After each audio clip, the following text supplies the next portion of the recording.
baru terhembuslah isu-isu pada saat itu Danau Toba Syariah. Nah, waktu itu sempat ramai Danau Toba Syariah. Nah, lalu saya coba komunikasi kepada Pak Gubernur Edi Rahmayadi pada saat itu. Kita menyampaikan sikap kita bahwasanya kita menolak dengan konsep tersebut, walaupun ada bebannya pemerintahan Sumatera Utara. Pada saat itu disampaikan beliau 2 juta wisatawan dalam 1 tahun, karena mengingat Danau Toba akan menjadi super prioritas pariwisata pada saat itu. Namun kita sampaikan, menurut pandangan kami, jika hal itu dibuat, ini akan mengganggu kearifan lokal yang ada. Karena berbicara Danau Toba itu sangat kental dengan Habatakon, sangat kental dengan kebudayaan. Kami khawatir jika hal ini diteruskan, ini akan bisa memunculkan perpecahan nantinya, terakhirnya adanya polemik-polemik yang tidak baik di Sumatera Utara. Dan kita minta ketemu sama beliau, ya beliau berkenan bertemu dengan kita, saya dan Pak Panjaitan Sekjen pada saat itu. Kita sama-sama berangkat ke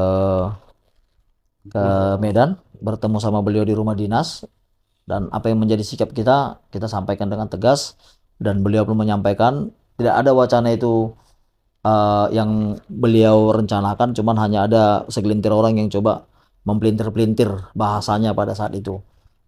Setelah itu kita mencoba menjelaskan ke beberapa media terkait pertemuan kita, dan ya menurut kami ada keberhasilan kita pada saat itu meredam isu itu.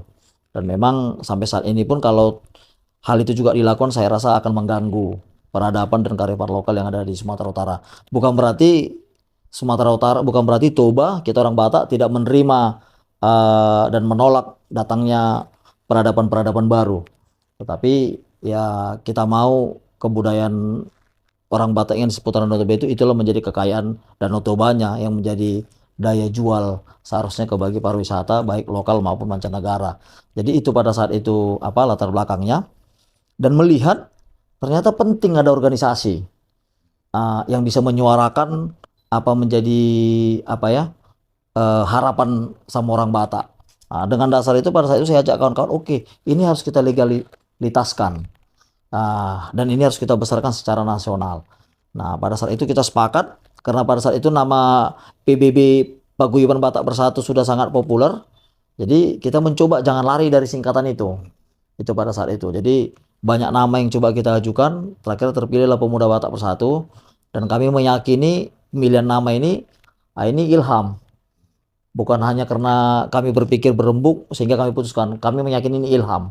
Pemuda Batak Bersatu ini ilham mungkin yang diberikan Maha Kuasa ke para pendiri pada saat itu, sehingga berbicara pemuda adalah berbicara semangat, berbicara spirit, bukan berbicara gender dan bukan berbicara usia pada saat itu. Sehingga mungkin dengan nama yang kami sepakati bersama, dan memang ini ilham, ya banyak momentum yang diberikan ke Pemuda Batak Bersatu, sehingga terakhirnya Pemuda Batak Bersatu bisa diterima lah. Sehingga sampai saat ini terbentuk di 30 provinsi se-Indonesia, dan total kesekretariatan kita semua di Indonesia sampai ke tingkat desa itu sekitar 1156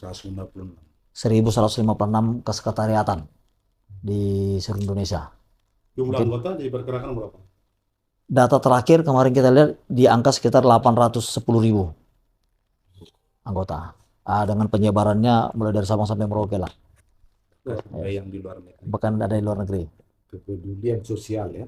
Sosial dan kemanusiaan. Motivasi yang pertama. Siap, baik. Kenapa kepedulian itu tadi muncul? Sudah ada penjelasan Siap. sedikit. Mungkin ada secara batin apa kira-kira yang ada di hati Pak Sihombing sendiri? Iya. Saya perlu sampaikan. Saya lahir di Kota Medan, Amang. Nama saya Lambok Fernando Sihombing. Ini harus saya sampaikan ini apa adanya. Ya, kalau orang di Medan ini kan bicaranya awak-awak. Iya, saya lu bicaranya awak-awak. Nah, dulu kawan-kawan bilang saya dulu Dale. Dan saya lebih populer waktu dulu dengan nama Fernandonya, bukan nama Lamboknya. Karena saya merasa Lambok ini Batak sekali, gitu kan. Jadi ya karena kita orang Medan, kita samarkan nih, kita buat namanya Nando. Kalau kenalan Nando gitu, Mas. Biar agak keren dikit. Nah, namun setelah saya merantau, Ya, saya agak susah masuk ke suku lain. Mungkin karena gaya bahasa. Iya. Mungkin karena gaya bahasa agak susah saya masuk. Gaya Medan itu kan. Ya gak nyambung. Tadi saya ketemu lah sama kawan-kawan yang ada sama-sama orang Batak. Nah, saya lihat di orang Batak ini tidak ada kepura-puraan Amang. Kalau marah-marah gitu. Kalau memuji-memuji gitu. Nah, ini saya lihat, wah ini hebat juga orang Batak ini. Suaranya keras tapi hatinya tidak sekeras suaranya. Baru saya lihat waktu pada saat itu kan saya kumpul gabung-gabung sama kawan-kawan kan banyak profesi lah ya. Ya, ada yang di lapangan, di pasar dan sebagainya. Saya lihat mereka sangat keras. Tapi kalau begitu kita sentuh hatinya, mereka lebih apa ya? Lebih lembut daripada keju Amang. Itu orang Batak. Walaupun kita lihat jiwanya kerasnya luar biasa, tetapi kalau kita sentuh, wah lebih lembut daripada keju. Nah ini saya anggap suatu apa ya? Ini kebetulan ada Amang baca kultur ya, suatu kultur yang sangat menarik sama orang Batak. Jadi jangan dipandang orang Batak dari casingnya. Orang Batak itu hatinya sangat luar biasa. Ini terbukti dengan tingkat toleransi di Bonaparte Sogit Amang. Tidak ada di Bonaparte Sogit ini kita lihat ada penolakan-penolakan ibadah-ibadah agama lain. Karena kita sadari semua itu keluarga kita, saudara kita. Toleransi berhati Nah, besar. jadi ini saya merinding ini Amang. Inilah kelebihan orang Batak. Walaupun katanya orang Batak wajahnya Rembuk. bersudut-sudut, rembo keras katanya kan. Tetapi kita terima. Ya, Polres Samosir bangun masjid, tidak ada penolakan kita buat. Ya malah yang ngerjain saya udah lihat tuh yang kerjanya, ya orang-orang kita semua yang kerjain. Ya mungkin, ya mohon maaf, mungkin jemaat juga nggak banyak. Kita tidak pernah persoalkan itu SKB 2 Menteri. Kita tidak pernah persoalkan jemaatnya ada 60 nggak, udah dapat tanda tangan nggak dari, nggak pernah. Ini saya anggap ini ya sebuah kekayaan negeri ini. Ini Batak ini luar biasa. Jadi disitulah saya mulai tertarik Amang.